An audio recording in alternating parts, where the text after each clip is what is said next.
our presenter.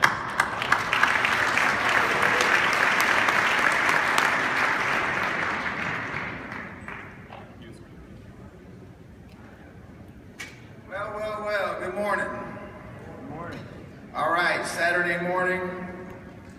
I'm trying to give you one objective. My objective today is to give you the confidence to show $10 million of premium without being nervous. That's my objective. I'd like to thank my family and my team for being here. Nancy, Nicole, Abby, my business partner Jake. I love you guys. I consider you teammates. So, I'm going to take you through the process that I teach CEOs and CFOs about how they determine whether COLI is a good fit on their balance sheet. So to start, I want to go back through a process maybe that we've all gone through. So when I was a kid, this is after dinosaurs and before iPhones, we used to take family vacations in a car across the plains of Kansas. We would head to these small towns in Oklahoma where my relatives lived. And the only form of entertainment we had at that time was AM radio. And this was before the good AM radio. And we had conversation. And when the conversation stopped, we turned to games. And one game that we played on this trip was a game called I Spy. So my mom would look out her windshield right in front of us, and she would pick something out in her mind. And then we would ask a series of questions to determine whether or what this item was. So she would say, I spy with my little eye something big. And again, we'd start asking these questions to figure out if we could find it. We'd say, is it alive? Is it mineral? Is it human? Does it move? Is it shiny? And then once we guessed it, once we saw it, she'd just smile and go, good spy, good spy. So this chart that I'm showing up here is a chart that I show on the progression of a corporate balance sheet. I then reverse the game of I Spy to determine with the CFO or CEO whether BOLI or COLI would be a good fit on their balance sheet. So I'll lay the chart down and I'll say, is this what your cash management team has put together on your balance sheet? And they may look at it and say, well, we have almost everything, but we don't have COLI.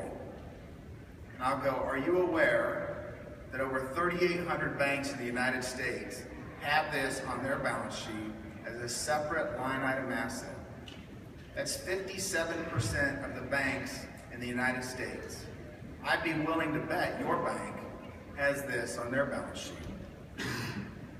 Collectively, in the banking system, there's $148 billion of cash values on their balance sheets.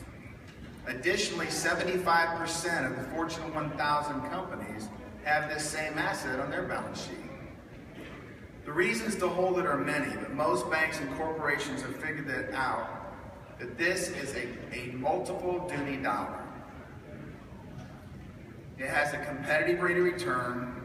It's issued by the highest financially rated institution in the United States, Northwestern Mutual. It grows tax deferred. It can be used to carve out executive life insurance benefits and lower group term premium costs.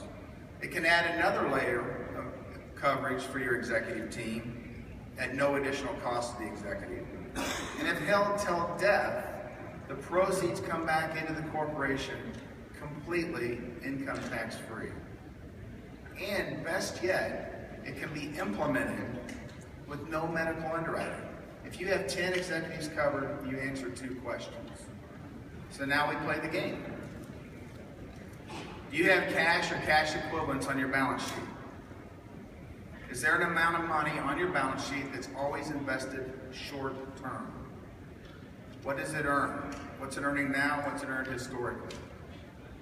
Are you paying taxes and transaction fees to have somebody manage that portfolio? Is there an amount of cash on your balance sheet that's never gone below? How much? 40 million? Are you required to keep a certain amount on your balance sheet due to bank covenants, collateralization for lines of credit? or for bonding purposes. I've heard several CFOs just like you refer to this capital as trapped capital. Money that's always on your balance sheet, but you can never spend it because it's trapped because of these liabilities that it's tied to. Banks that are highly regulated take 25% of that amount and they put it into a special single premium universal life contract, and again they book it as a separate line item asset. So if you have $40 million of trapped capital on your balance sheet, I would suggest we take 25% or $10 million. Let's take a look at what that does to your balance sheet. Let's free it up from taxes. Let's free it up from transaction fees. The asset I'm talking about, of course, is life insurance, but on your balance sheet, it's similar to a corporate bond with a slightly higher yield and no principal risk in a rising interest rate environment. Again, it's similar to a corporate bond with a slightly higher yield and no principal risk in a rising interest rate environment. I've sold this product to the biggest financial institutions, biggest banks, and biggest construction companies. Very sophisticated buyers. Now close your eyes and put your finger to your right temple. Can you see the manufacturing company, the construction company, the mega car dealer? Can you see the bank, the consulting firm? Can you see the broker dealer in your area that you're going to take this idea back to and show? Can you see it? Good spy. Good spy.